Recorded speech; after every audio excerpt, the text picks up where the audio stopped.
Ino ni barabara ya Kikuyu iria huthikaga ni matatu cia kuma Kawangware guthii tauni ya Dagoretti nginyagia tauni ya Kikuyu iria riu itwikite gitango kuri muingi mwena uyu kuona yenjekete marima na gucungiriria mihango ya ukui guku kugagaya.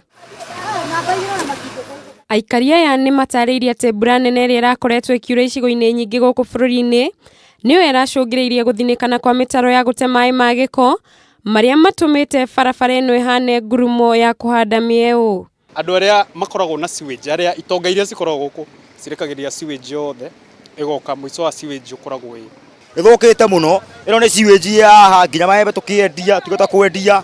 Akomborithia manyumba mwena uyu nao ni matariirie kiha kiao kuona akombori ni mathamite manyumba-ini ni undu wa kwarahirwo ni mai ma giko maria marauna kuma barabara-ini ino.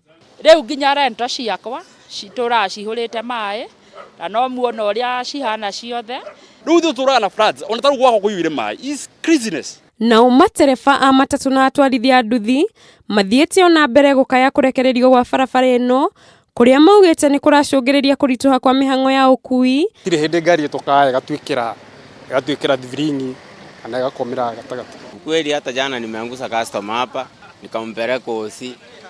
Hiyo ni gharama kweli. Uhoro wanakinya hau aikari aya makamenereria utongoria mwena uyu o riri marutiire atongoria cio mukana makiuga riri nirio ihinda riria mari nario ria kumarutira wira.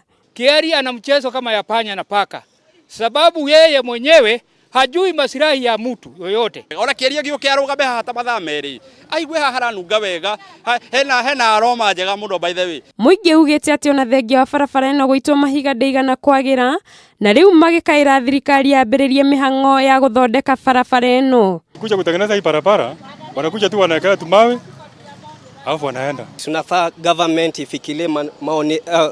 ifikirie maneno hii barabara vile wataweza kutengeneza. Aikari ariruta ni makaire thirikari imakire barabara ino o ndumwe na mitaro ya gute mai ma giko maria marekwa nimo mathukitie barabara ino.